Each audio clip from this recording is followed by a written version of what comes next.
Hey there, welcome to, the first episode, I should say, from Itadakimasu. It's Japanese for bon appetit, has a deeper meaning. I will go into that a little bit later on. Today I thought, since we have the time, to sit down with our president from Karate Combat, Asim. Awesome, we call him. Sounds the same, and is the same, because you're Asim, but you're also awesome. So it's a double whammy right there. Okay, we're at Toasters. At Toasters at Salt Lake City, and we're going to try out the nice little sandwiches here. I took the house sandwich because you don't have to go to, right? And you took the... I got the egg, cheese, bagel, everything bagel, burnt bread, black coffee. Is what I like. Oh, the real man does that. All right, so start with the start, because I always thought it was an interesting story how you got into mixed martial arts. It's got to be the UFC, right? Yes. So what actually happened is my father was a coach for Taekwondo. And at 3 years old, he started training me. We started playing. You know, I started practicing the martial arts. My mother was a martial artist as well. So I came from sort of like a family of martial artists. And then at 10 years old, I went to Blockbuster. You remember Blockbuster? Oh, of course. You get to rent the videos. Yeah. I rented a video, and my dad's like, what is this? And I put the video in, and I said, oh, awesome. These are fake fights. Yeah. These aren't real. I said, no, Dad, the blood this is pretty real. Yeah, this is real. And the jiu-jitsu guy, Hoist Gracie, finished everybody. Yeah. He says, this is impossible. This stuff doesn't work. You know, my dad was a hardcore Taekwondo guy, you know? Yeah. He didn't believe it for a second. I said, no, I'm done with Taekwondo. It doesn't work. I want to do jiu-jitsu. Okay. And he was so upset, you know? And he said, okay. So I go online, I search for a jiu-jitsu gym, and I found a Gracie Academy in Miami. Oh, well, yeah. okay. And what's crazy is our first day in the Gracie Academy, Elio Gracie's there, Hoist's father. Oh, wow. So we're like, wow, this is legit. Now, my father is still a non-believer. He's signing me up, and he's like, yeah, whatever. He's watching the classes. He trains his Taekwondo at night. He takes me in the afternoon to train. Now, here's where it gets really funky. This is, I don't know if you know this. At 12 years old, 2 years into jiu-jitsu, you know, I've been training jiu-jitsu for a while, 2 years, and I'm used to people tapping. I didn't have a concept of people going unconscious. Yeah. So my dad and I, when we would get into arguments, he would wrestle with me, you know, like a non-violent, like competitive wrestle when we would get into arguments. So he's doing this with me, and I wrap his shirt around his neck.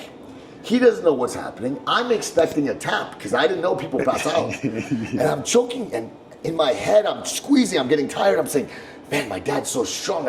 I can't finish this. Like, it doesn't work. In my head, I'm saying this. And I look at his eyes, and they're rolled back. Oh, jeez. And I let go, and he starts shaking. And 12-year-old kid, I'm crying, screaming. I go to the neighbors. I killed my dad. Dad. Jesus. I never told you this? Yeah. Dude, I killed my... Oh, my God. We come into the house. My dad wakes up.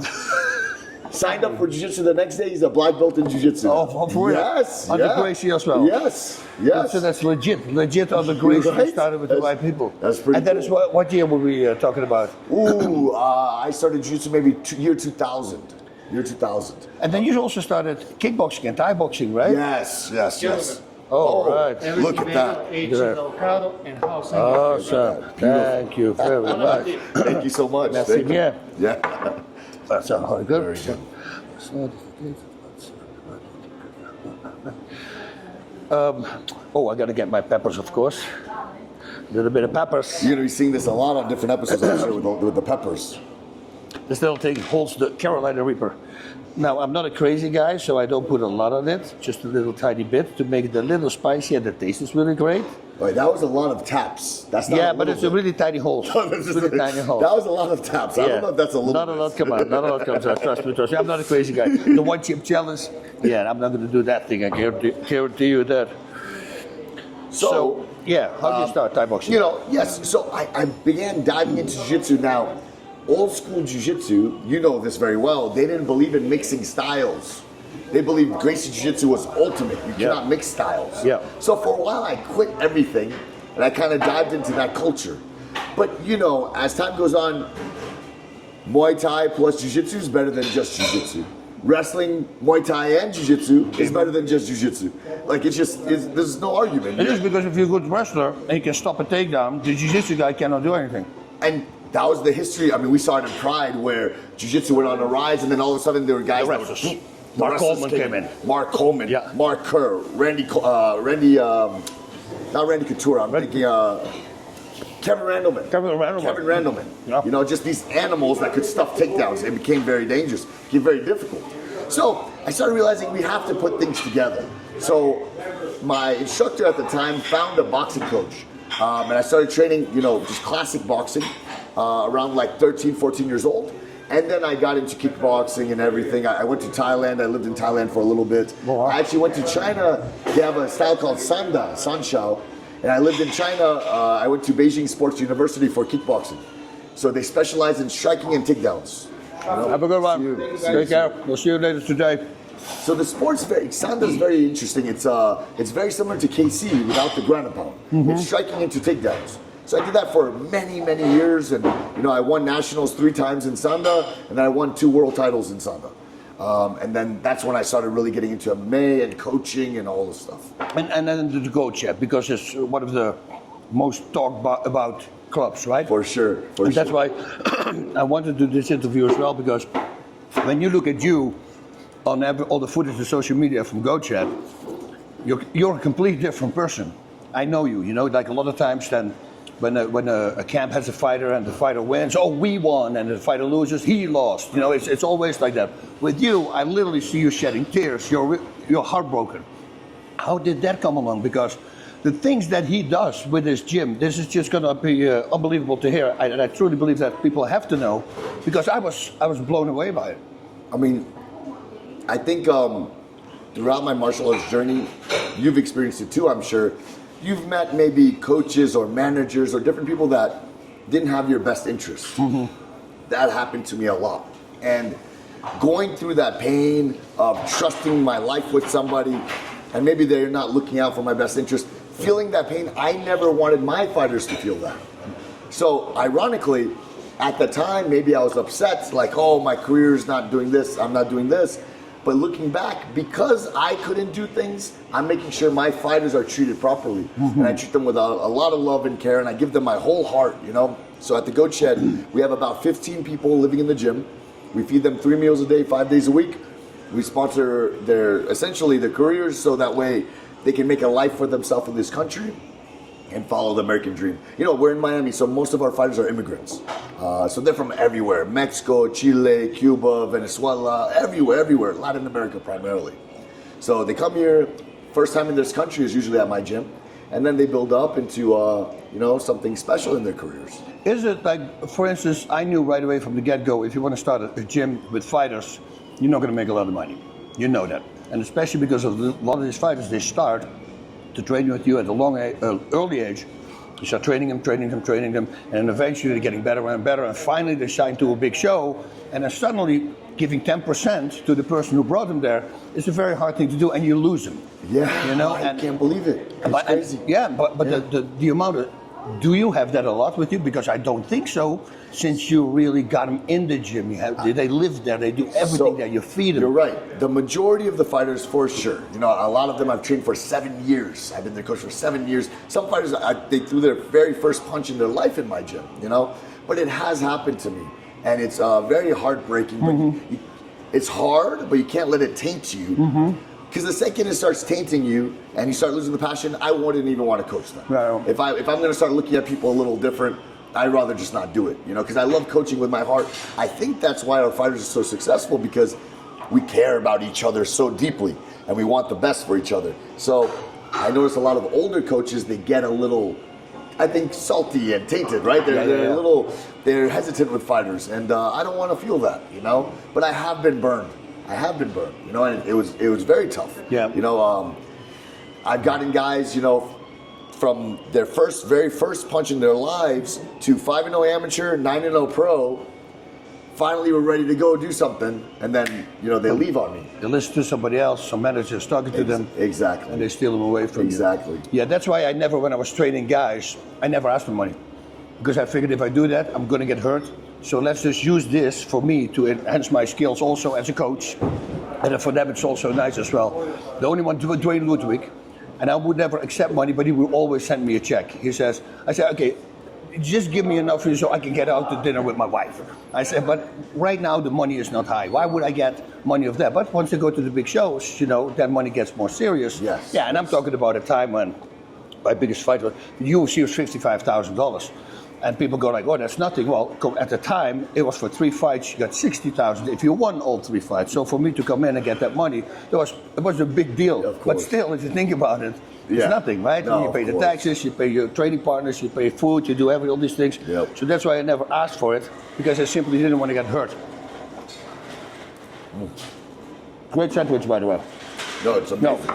really good sandwich. So, how did you get in contact with Laura? Because she also pretty much runs the gym, right? Your wife. So, that's a great question. Laura changed my life completely. Where I am today is in very large part because of Laura. Same thing with my wife. Thank you very much. So, with Laura, here's what happened. You're gonna laugh so much at this one. When I met Laura, I'm still a lunatic, but I was a different level of crazy, okay? Yeah. You know, and I was trying to fight and trying to coach at the same time. And she met me, and she's hanging around. She's spending the whole day with me. She was in law school, you know, spending the whole day with me. And, you know, she decides to break up with me. I say, hey, you know, what's going on? We get into a big fight, and she says, you know what? You're a child.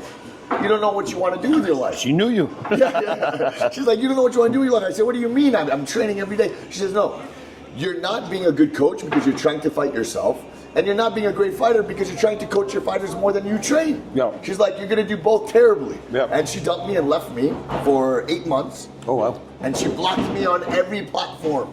You know, she was in law school. She didn't want to lose her focus on a crazy Miami kid, you know, so she left me like a man-child I was essentially, you know?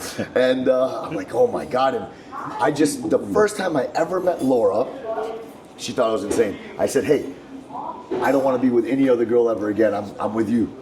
And she thought I was crazy. You know, she thought I was trying to hustle her. You know, she didn't believe it. But I really meant it. So when she broke up with me, I chased after this girl like I was either going to get arrested or get her back. Stalking. You were stalking her. Stalking, you know? Yeah. So I would drive, she lived an hour away. I would drive to her house. I would drop off flowers at her door, drive an hour back, teach my classes. Drive over there, drop off, because she was studying for law school, drop off coffees, snacks, because I knew she wouldn't open the door, ever. Oh, you wow. know? And then finally I said, persistence, right? Little by little. And then I did the best strategy for all the viewers right now. You want to trick the love of your life and get her back. I said, hey, look, I just want to be friends. That's all I want. I just want, if you can't be with me, at least I want to be friends. I didn't mean it at all, you know? Of course not. Oh, yeah. You were lying. I was hustling her, you know? Yeah, I was deceiving her. But during this time of the breakup, I decided to stop fighting and focus only on coaching. And during the time of the breakup, I opened up Goat Shed because I didn't have a facility. So by the time we became friends again, I showed her, look, I've opened up my own gym. It became instantly successful. I was a full-time coach and the gym was packed. So she came to the gym, I was training her, and she's looking around, she's like, I've changed a lot. And you stopped fighting. I The stopped focus is fighting. now on her. You Yes. actually listen to her. Yes. Because that's the Yes. thing with women, right? You simply Yes. have to listen. Yes. For we knuckleheads, we don't do that. Exactly. You know, and that's one thing I always emphasize, you know, like she put me on the path. I was going here and there and here and there, and she guided me and she said, this is your direction. And I did it, and thank God it led me to where we are today, you know. Once we got back together, she graduated law school, she became an attorney, she was working at a company. She started to fall in love with these fighters also. Yeah. You know, because she saw them from when they first started with me to now they're undefeated pros. And she started to really care about them as well. And she said, look, I want to quit my job and I want to become a manager for these athletes. Oh, wow. Because we didn't trust anyone with their careers. We were going to meetings with different managers and we didn't feel the vibe. We didn't feel like they really cared. 100%. You know? They care for the money. Exactly. It really is. Unfortunately. So, my wife was like, I'll care for them. And we trust each other. So she did that. She quit her job and became the manager for all the athletes. And because of that, that's how Goat Shed just grew. You got a manager that truly loves the fighters. You got a coach that loves and cares for the athletes, and the athletes believe in us. With that together, that was the formula for success in reality, you know? So all word to mouth, I mean, did you make promotions? How did you get your gym full? Excellent question. Excellent question. So I didn't know that I was a great marketer. I didn't know that. That was very random. Instagram, social media, all this stuff. I didn't know I had a knack for it. I caught fire like crazy, right? Yes. Oh, we blew up. We were the most viral MMA team on the planet within the first year. Joe Rogan started following us right away. I mean, Ariel Helwani, all these guys, all the biggest names in combat sports started following the Goat Shed because we were posting such absurd content. And that was the idea. So now here's, Bas, you're gonna really respect this. You're gonna love this part. Because you're like, okay, the gym, you look at the Instagram and you think this is a little crazy. But here's the cool part. Okay, I'll say a little bit. My wife is like, hey, you shouldn't tell this too much because people are gonna know our strategies behind this. Have you ever read 48 Laws of Power? No. 48 Laws of Power is an interesting book with principles on how to take over and basically work your way up, in success, right? One thing is, they call it you stir the pond to catch fish. Like you create trouble to catch the fish. So when I opened up Goat Shed, right away, I found the MMA gyms around. We're gonna fight each other anyways. So I started making it very competitive. I started saying, hey, my fighters are better than these fighters, whatever. We started tagging guys, challenging guys, like old school Gracie style. Yeah. Challenging, hey, I want my guy to fight you. And now, even though they were on a level above us, we're brand new, they had to respond because their egos. Egos, right? That's what you're like, oh, you want to do it? Okay, we're gonna fight you. Then I was okay. Now we gotta win.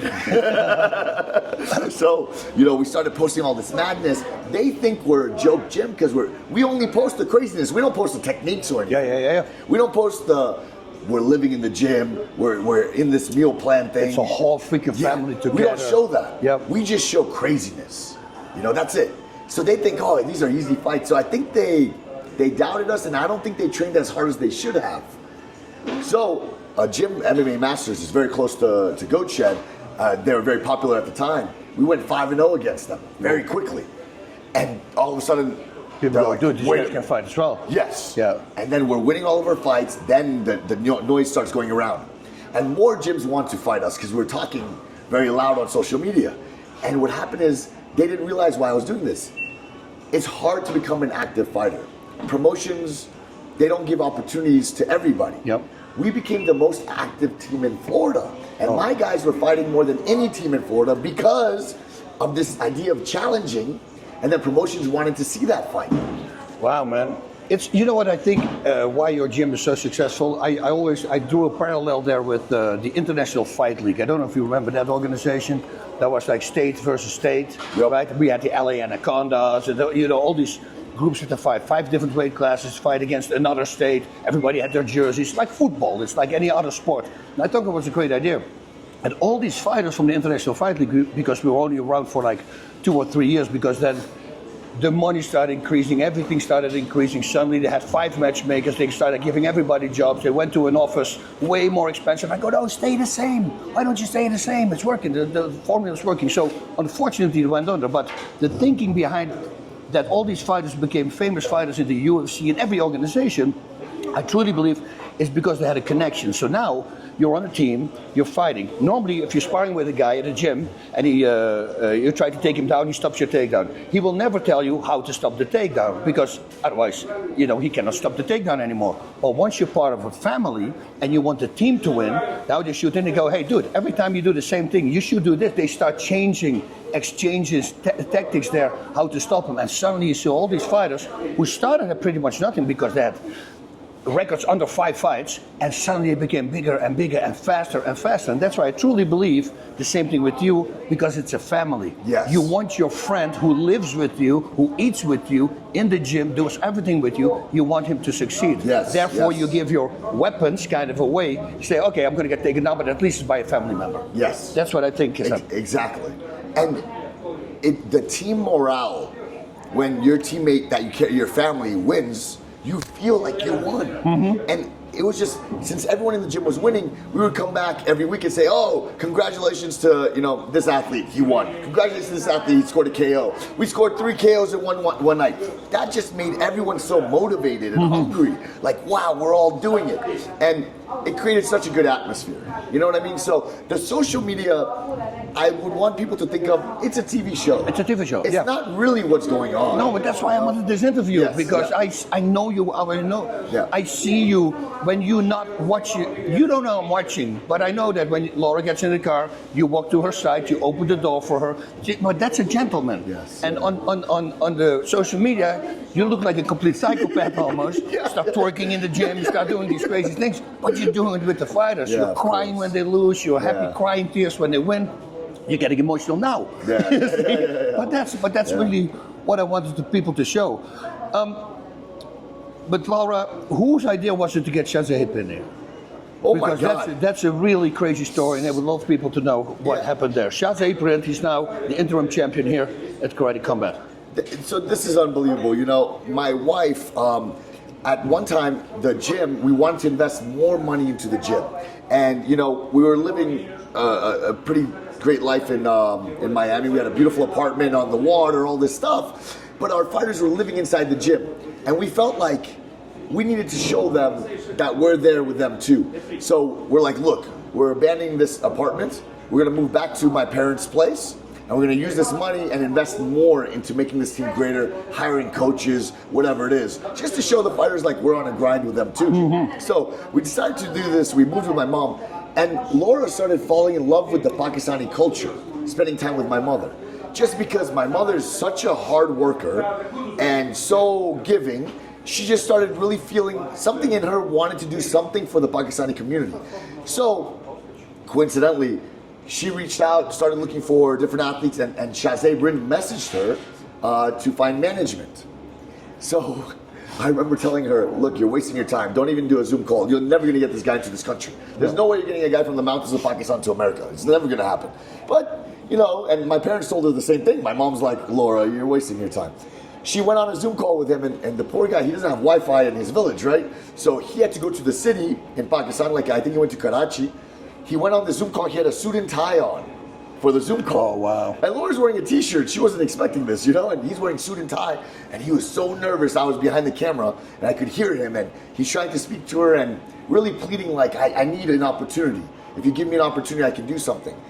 And she put her whole retirement fund, every dollar she had, into paying for attorney fees to get him to America.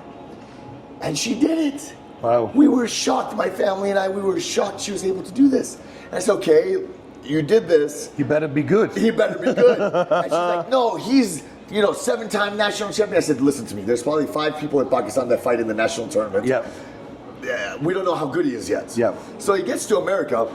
Okay, the guy comes and he dressed up like a Bollywood star. His first time coming to America. I got to show you the video. I loved it. You know, he had the sunglasses. Like, but he wanted to look. He wanted to like impress your us. uncle. Yeah. He wanted to impress us. You know, and I just thought he was such a great guy. You know, and we took him in. So it was his first day training. So okay, let's see this. It was a disaster. Okay. Terrible. Couldn't win a round. And like this is going to be a tough one. Yeah. You know. So he started training very hard. And one thing I noticed about him, just so you know, my gym often attracts the misfits. Yeah. Guys with not the greatest backgrounds, you know. And I think maybe that's fighting a lot of times. A lot of guys It have, is. You woke up you've from a background. experienced, Yep. you know, like with some of your students, right? Yep. That 100%. and Yep. you have to guide them out of that, right? Yep. So I have a lot of students, especially from Cuba. Man, it's their culture. They're drinking beers after practice. Yeah. Right outside the gym door. Yeah. Like that's just what it is, you know. And The athletes. Yeah, they're the athletes, and they're shredded. Yeah. They're shredded. They're like the Yoel Romero, Hector Lombards of the world. Yeah. But they're all drinking beer after practice. It is what it is. Yeah. You know. So now I'm looking at practice just finished. It's 12 o'clock in the daytime. All my Cubans are sitting outside on the tires drinking beer, and Shazab's praying. He's doing, you know, he does prayers 5 times a day. And I'm like, okay. This kid is like crazy disciplined. Yeah. He's done praying, he goes back to training. And they're still drinking. And I see people, they're drinking, they're laughing, they're having a good time. This guy's praying and training, watching fights, eating, watching fights, praying, training. That's it. That's all this guy's doing. Yeah. And all of a sudden, he starts passing everybody. Yeah. And very quickly, within I would say 6 months, he went from the bottom of the barrel. I have like 30 professional fighters. Here's the bottom 30 to the top 5. Wow. And he's beating some of my UFC fighters. Like, how is this going on? And he's beating them in MMA, not striking. Yeah. They're trying to shoot. They're 4-time NCAA champs. He's sprawling on them, stuffing them, taking them down like crazy. I'm like, what's going on here? You know? I'm like, this guy's doing it. And again, I'm still seeing the pattern. All these guys are drinking beer outside. He's praying, training, and sleeping. That's Not it. wasting any time. No time. No girls. No girls. He won't.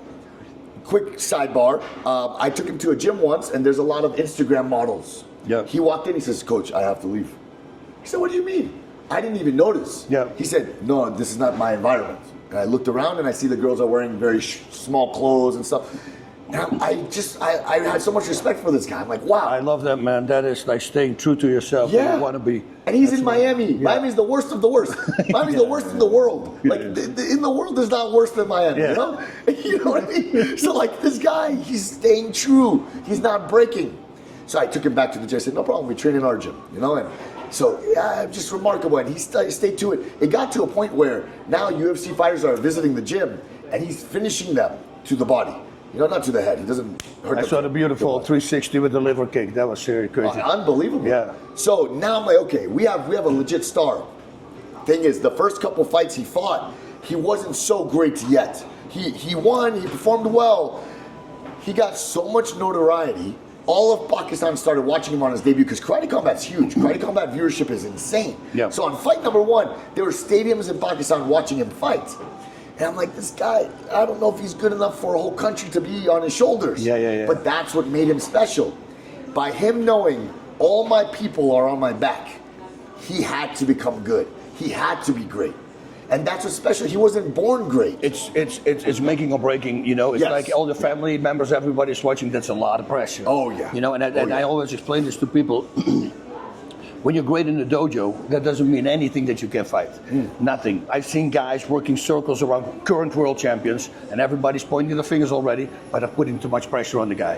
And then when it's time for the guy to fight, you know, all that pressure, he can't deal with it, and what he has in the gym doesn't come out. So for a guy, when you say his first few fights, my first 9 fights were chaos. I was just blessed that I have crazy freaking power. I just drilled everybody, knocked everybody out in the first round. I won in the second, the rest all first round finishes. But if I had a guy like a Peter Ertz or something against me, that would have been a big problem for me because I was just too nervous and I wanted to get it over with too quick. And that all changed. My very first fight in Japan, that's where that all started changing. But we'll talk about that one time later. But what I'm trying to say here is that if he, after only 2 fights, already got into it, and then with all the pressure from his whole country on top of him, gets better and better and better. Now you know you're dealing with a special person, a special fighter. And what I'll say is, and this is so great for the viewers to hear, because like Bas said, sometimes that pressure breaks people. What's very important to understand is, if you're watching Shahzaib and you're a fan, he is great today because fear and pressure is what made him strong. Fear and pressure, fear of losing, the pressure of his country, that's what made him train so well and prepare himself and become how great he is today. The fight that was most scary for him and that changed his whole career path, we did 2 Karate Combat fights. He did a bare knuckle MMA fight. And that was very scary because in the gym, I was putting him against some high-level wrestlers because we knew the guy was going to take him down, try to take him down. And they were submitting him every sparring. You know, in the 3 rounds, they were taking him down eventually, scoring the takedown and submitting him. This was before he got top. This was his 3rd ever fight in America. And there was one time I took him to the side. I could see in his eyes, he never complains, but I could see in his eyes he was breaking. You know, and I took him to the side, and it was actually, coincidentally, there was a camera filming it. We didn't know at the time. And I said, look, man, I know you're scared. I know bare knuckle MMA, this is one of the scariest combat sports we can do. I know you feel you're not ready. And right now on this date, you would lose this fight. But on the date of your fight, no one in the world is going to beat you. I need you to trust me. I would not put you in this fight if I thought you were going to lose. The day of your fight, you'll be ready for anybody. And you know, we kind of cried together. He hugged me. I said, just trust me that I'm doing the right thing for you. Train hard, train hard, train hard. And he went out there, first round finish, knocked the guy out. And that was the first fight where now he's on a 5-fight knockout streak. He finished everybody since. You know, and remarkable talent, you know? Okay, Karate Combat, right? Here we are, because he's fighting for Karate Combat. Karate Combat 50th. Which one did you come in again? What number? I came in 30 somewhere. I came in 11 events ago. So what would that be? That would be 39? Yeah, she's in the late 30s. Yeah. That's what I say. How did that come together? I mean, Rob, the owner, he must have seen what nobody saw. What nobody, well, because he was training with you, I guess. No, he wasn't training with me. So what's really cool is, again, my team was the most viral team on the planet, all this stuff. So Karate Combat had an interest, like, let's get a person from that gym to fight for us. Yep. Let's give them a superstar. So when I gave them Shazade, to be honest, the prior management was not excited. They did not want Shazade at all. They're like, dude, this guy's a no-name guy from a country that there's no fighters from. It's not gonna work. And I said, no, that's why it's going to work. Yeah. Because there's nobody but him. Yeah. So this is why he'll be the first one. Whatever. They saw the rise of Shazade so fast within a couple fights that Rob took me aside and said, look, you have a unique ability to tell fighters' stories. Yep. You can tell these fighters' stories so quickly, and you're able to get these fans to care about this guy. I would like you to tell the stories of our roster. Can you handle social media, take over our social media, and begin writing storylines for our fighters? So that way, our audience will care about them. I said, oh, okay, what would that look like? Would it take away from my coaching? What would that look like? I said, no, it won't take away from anything, which we'll talk about later. Talk about everything. No, nothing. So he hired me for that, and within a couple days of working with the team, Rob's like, would you be interested in being the president? And he's like, look, the path we're going on, we want to turn from just the only karate practitioner league to the greatest striking league on the planet. We want to open up and allow anybody to fight in this rule set and to test themselves. And we want to go a little more mainstream, and we think you're the one that can do it. And I said, okay, let's make this happen. Yeah. Let's try this out. So he gave me the mission. My first event was in Vegas. He's like, make us a card. Show us what you can do. Oh, okay. So right away, and I know all these fighters so personally because I've been training my whole life all over the place, Pettis Henderson, that was the first thing that popped up. Yes, Pettis Henderson 3, the trilogy fight. First thing we put, and it was amazing. Yep. The Las Vegas crowd just fell in love with Karate Combat. Yep. You had the biggest names in combat sports. What's up? See, they know Karate Combat. We had the biggest names in combat sports come and watch us. Sean O'Malley, obviously, Mike Perry, Murab, Tapure, Nate Diaz, whoever. We had UFC executives there. Yeah. No, it was an unbelievable show. Unbelievable. Dude, what's this guy, the karate actor star? Michael J. White. Michael J. White was there. He took a private jet to come watch Karate Combat. That was so cool. I mean, you know what I mean? And you know what also cool was, because a while back, this was before you got in, they were talking about getting certain people on board, and they were talking about Seagal, and I go, don't get Seagal, that's going to be, it's going to be trouble. Yes, I said, why don't you go after guys like Lyoto Machida, GSP? Yes. And he goes, yeah, we were trying, but they're not reacting. I said, let me send GSP a text. So I sent him a text, and I'm walking away from the guys, and right away the phone goes, it's GSP. And he goes, dude, I would love to be involved. Oh my God, I've been watching this show for a long time already, and this will bring me back to karate. I do this for free. I go, don't tell them, dude. But he was so excited. He just wanted to hear it, and he was already watching it, same as with Michael J. White. That's amazing. Yeah. I had no idea. I'm glad you told me that. I had no idea you did that. So that's very cool. And you picked the greatest ambassadors you could possibly have, because you, GSP, Lyoto Machida, Wonderboy Thompson. I mean, there's nothing better, man. That's like the golden crew. And among the crew, how many fights have there been?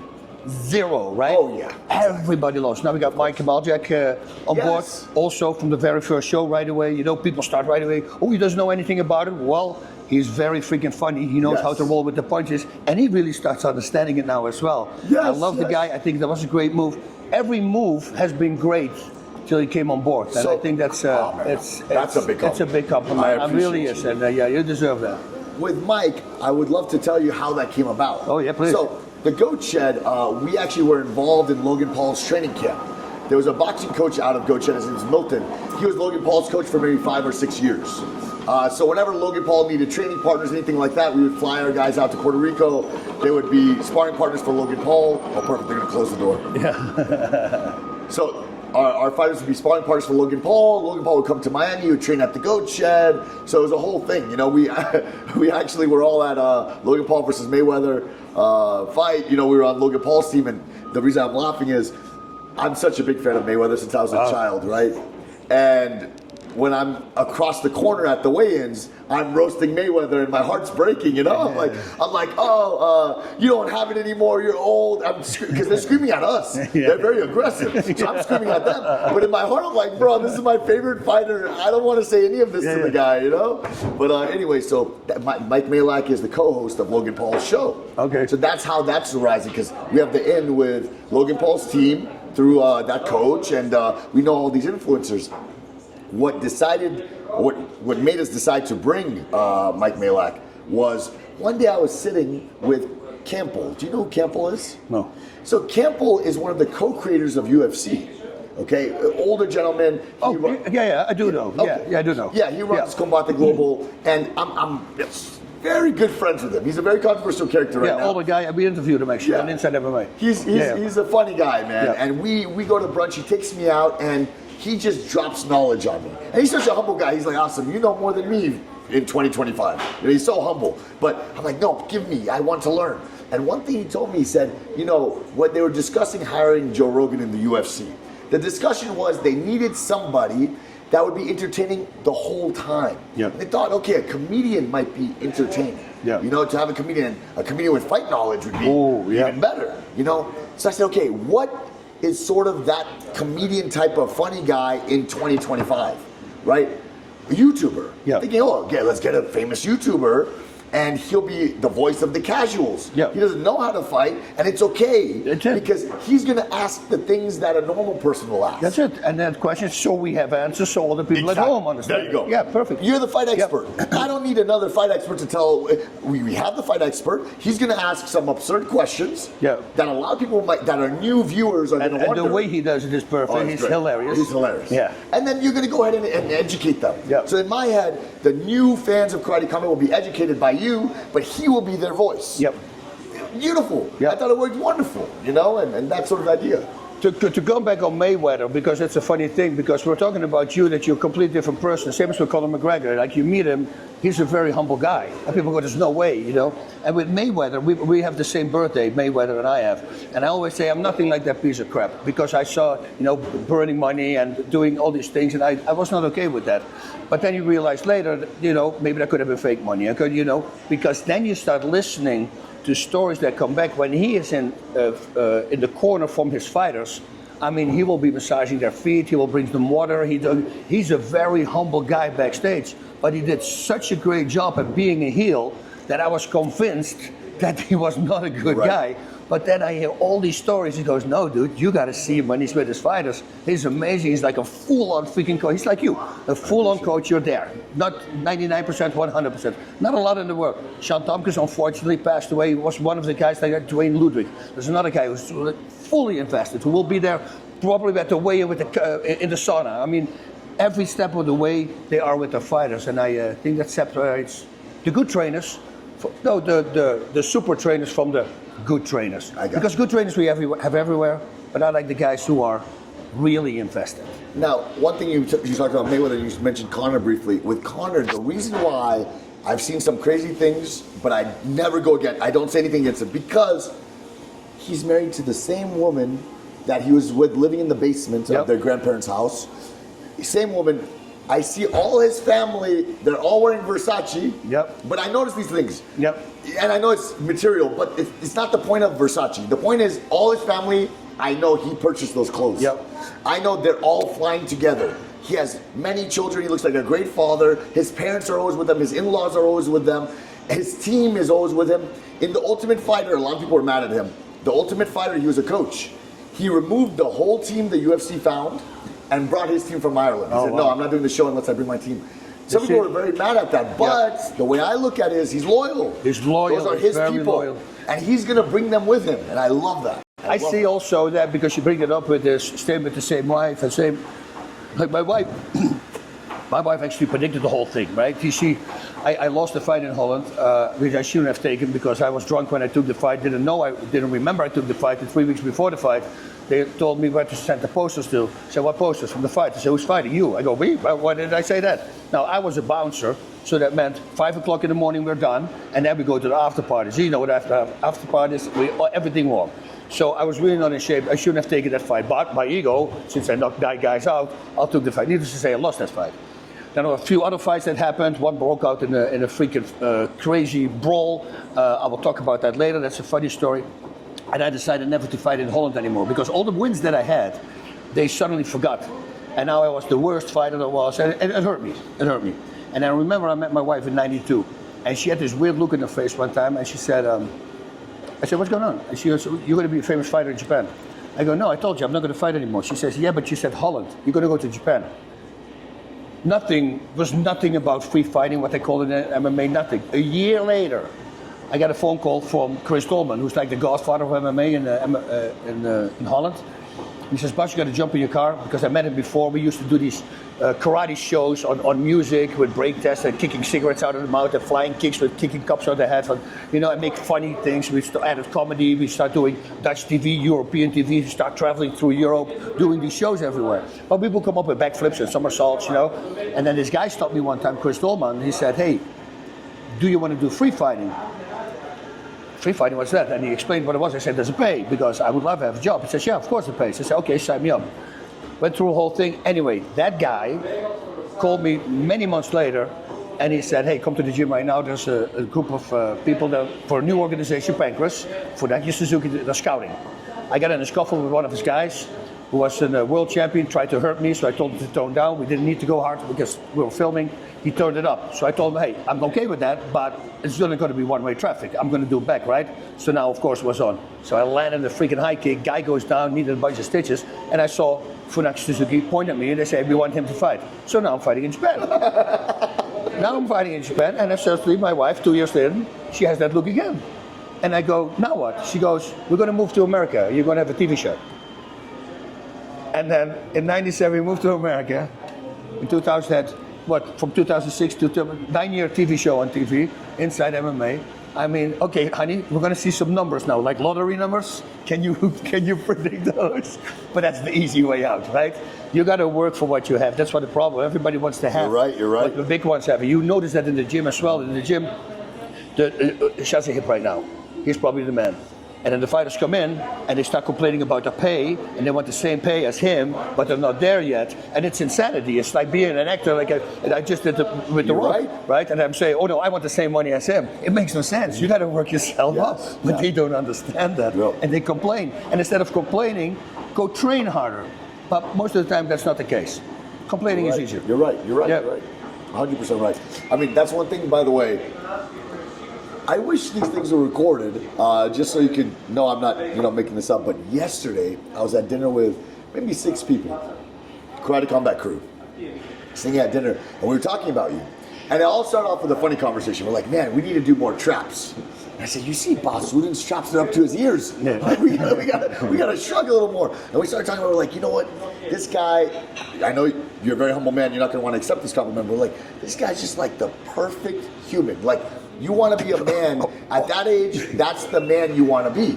You're just no, it's true, because phenomenal shape.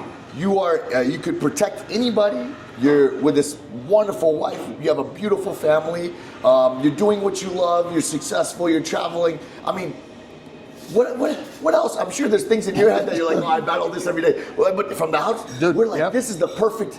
This is what we all want to be. You are the role model. Yeah, no, you are the blueprint role model. It's true. We all say it, My mother, my stepfather, my brother, me, the whole Karate Combat crew. You are the perfect role model.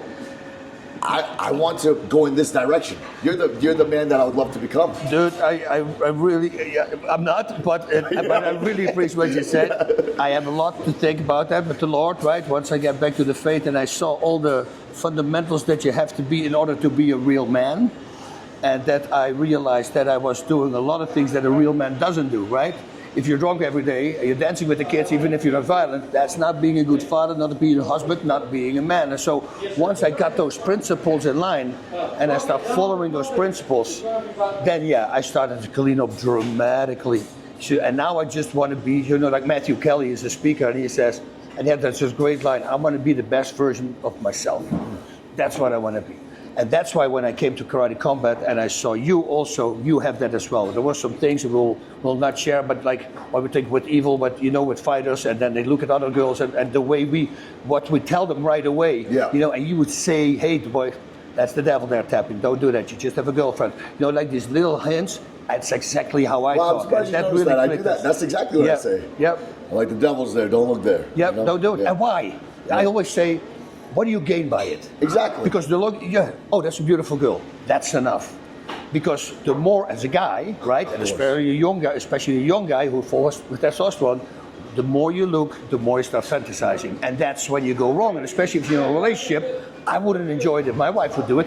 So that's why I go. I mean, I would hurt. Can she? Of course, it's just her life. But I wouldn't feel happy. No, of course not. It's one of those things. What you're saying is so true because, for example, oh man, no names mentioned, but I'm in the car a few weeks ago, and somebody showed me a photo. Hey, look, they were showing a group of people. Look at this, and it's a girl. I look away right away, and I say, hey, what do you do? Don't show me this stuff, man. He's like, man, I'm just looking. And I said, look, you're the same guy that asks me, hey, how come you don't look at girls? How come you don't think about other girls? How come? Well, I'm not looking at it every day. You're just nonstop. You're on your phone. That's it. And then you're in the street. And then it's just there. It's there in your head all day. Like, you can end this.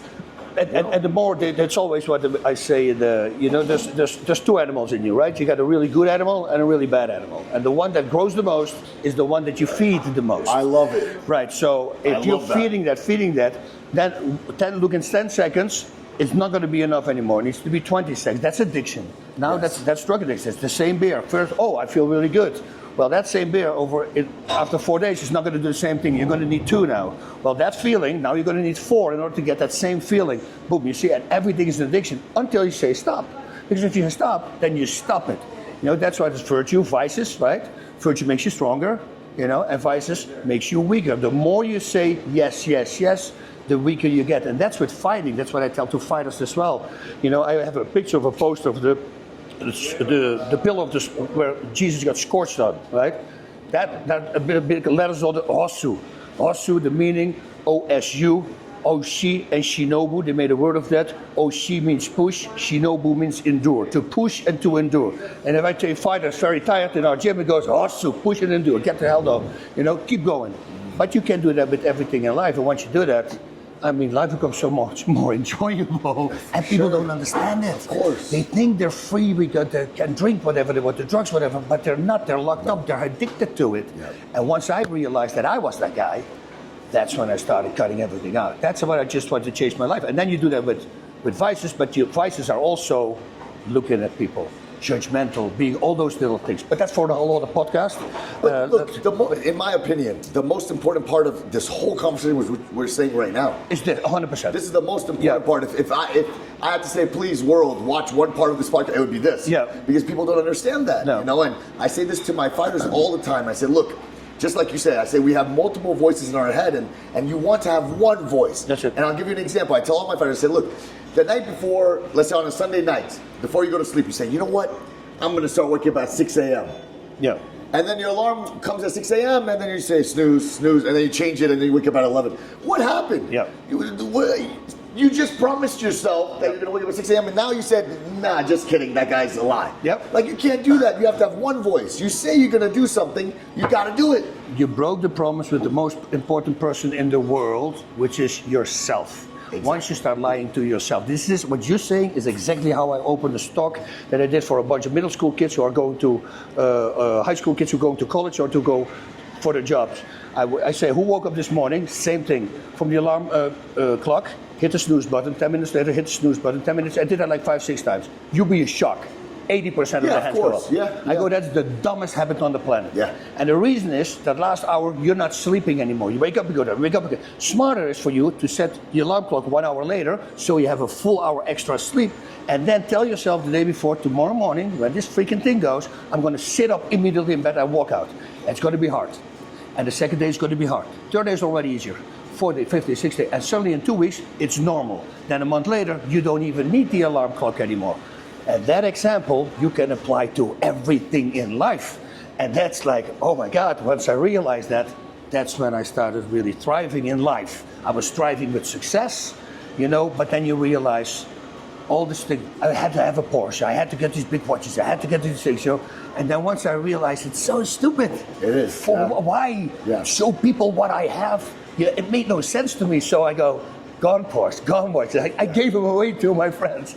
And you know, it's just not important. And listen, if you have $1 gazillion, which I don't, be my guest, get it. Oh, if I suddenly had whatever, God knows how many millions, I will get a Porsche, you know, but if you know the paycheck is coming, you know, and it's okay, you're still comfortable, it makes no sense. You can, from that same money, you can rent an apartment a month. Yeah. Think about That's very that. true. So, and then really think about why are you driving it. And it's a great freaking car, don't get me wrong, I enjoyed every freaking minute of it, but you kind of do it to other people know, hey, Yeah, for I sure. got this car. I think for You sure know, that's a big yeah. part of it. You know? It's a big part of it. So once you can disconnect from that, ooh, life is going to be so much easier. And you know, I'm in Miami. Yeah. So Miami's rough, man. It's like Vegas. Oh. It's like freaking. Yes. Every vice will be thrown at you. Yeah, definitely. You know, and then you go to a gym in Vegas and in Miami. I mean, outside there's G-Wagons and this and that, and people are working out with Gucci shoes on. It's like crazy, man. It's like a different. Yeah. It's like a movie. Yeah. It's a different world out there. You know, so yeah, you got to keep your head straight. You know, one thing you're saying this, and anybody that's a fan of the Goat Shed might be saying, hey, but Asim, he's showing this and that. I used to park a Lamborghini inside the gym. Yeah. Now, here's the thing. This was all to disrupt the market. Yeah. I was new. I was the least experienced coach in Florida. I just opened a gym. I was also probably the youngest coach in Florida because at the time I was 27. Yeah. And who has a gym and is coaching at 27 years old? Not. How are people going to trust me? Yeah. Right. So I just needed to get people to talk about me. Yeah. Because then I know whether it was good or bad, they'll watch my fighters fight. And then if my fighters perform well, they'll say, oh, this guy's a real deal. Yeah. So I would do these crazy things. Did I ever tell you this? The car sponsorship I got? You just told me something Okay, about it. So there's this guy, he's a wonderful guy. When I opened up my gym, I said, hey, I want to be the first Miami team. I want to park a Lamborghini in the gym. And I messaged all these car rental companies, hey guys, may I borrow this car? I will market your business. I will blast it on social media. And one guy answered back and said, so what you're telling me is you want a car you can't afford. Yeah. And you go, exactly. I'm like, nailed it. And he's like, yeah, we don't waste our time with that, which by the way, this guy's one of my best friends right now. Yeah. He's like, yeah, we don't waste our times with these things. I said, look, I'm going to take over the world. I know you don't know me yet, but I promise you, the world of MMA is going to know my team's name. Please come Monday to watch practice. So, okay, I'll come Monday. When he said that, I called every UFC fighter I know in Florida, all my friends, come pretend you train at my gym. I called videographers, I had food, serving, catering, all this stuff. I pretended, and he walked in and he said, wow, this is your gym? I said, yeah, it's like this every day. And he knew, he's a smart man. Yeah. He knew that I was just really working. Yeah. Yes. And he said, awesome, not only will I sponsor a car for your event day, you can have a car whenever you want for as long as you want. Oh, wow. And don't tag me. Pretend you own it. Oh, wow. So I don't want the business. Just pretend you own it. And I would pull up to these events in Rolls Royces. My fighters would get out all of a sudden and say, who are these fighters getting out of the Rolls Royces? Then watch the fighters. Yeah. The fighters would be knocking people out. Now Goat Shed is just... But it wasn't because we care about the cars or the jewelries or anything like that. But you knew it's going to work in social media. I knew it was just a social media thing. So I don't want people to get distracted and say, these guys are materialistic, like you said. No. That's a TV show. That's a TV show, not what yeah. matters. That's the whole reason that I started this interview with that. I just wanted people to know Yeah. the real you. I appreciate it. Man, it was an honor. Thank you. I'm really looking forward to number 50 coming up. Yes. Ooh, and you guys better tune in. Karate Combat. Go to karate.com, you'll find all the information. Godspeed. And